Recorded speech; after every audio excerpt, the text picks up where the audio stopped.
Well, next door in Goa, people have been rather concerned about a new rule that allows the cutting down of coconut trees without any official permission being required.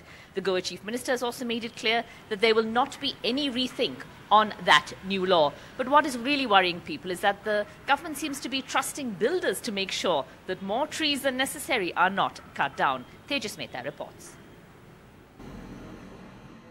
This is what Goa is famous for. Beautiful views and a countryside full of coconut trees. This is what Goa may look like in a few months from now. And this is what Goa may be heading towards in the years to come. The people of Goa, for whom the coconut tree is an integral part of their lives, are shocked and furious at the law passed by the government, which makes it much easier to chop down coconut trees.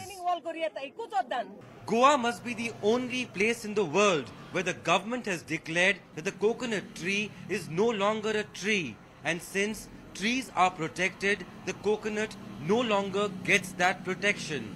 It appears that only builders, contractors, distilleries and business tycoons are happy with the new law. Common man will suffer from this, the environment will suffer from this, but the people who are going to get this advantage are the builders, the real estate lobby. It's not for the people of Goa.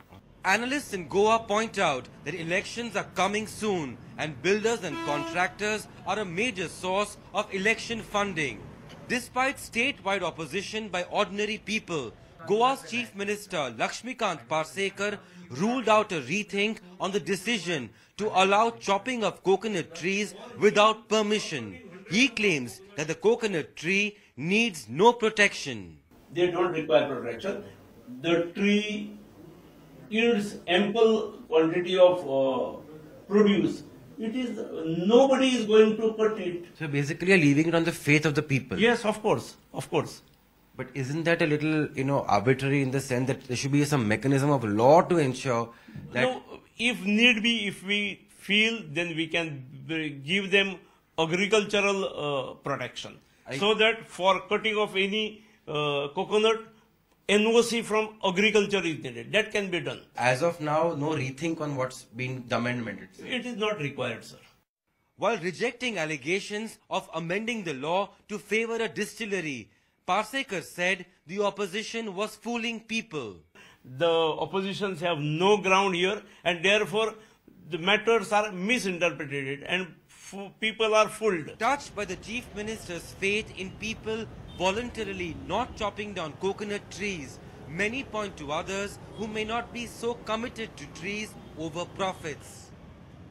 It has to have its rules and regulations.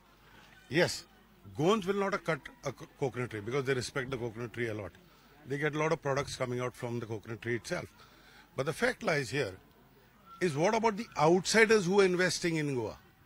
Do they respect the coconut tree the same way which we respect? Faith. That's exactly what Chief Minister Lakshmikant Parsekar is counting on, hoping vested interest lobbies don't destroy Goa's coconut tree cover. But should an elected government, especially on such a sensitive issue, depend on the fickleness of faith, or should governance be controlled by the rule of law?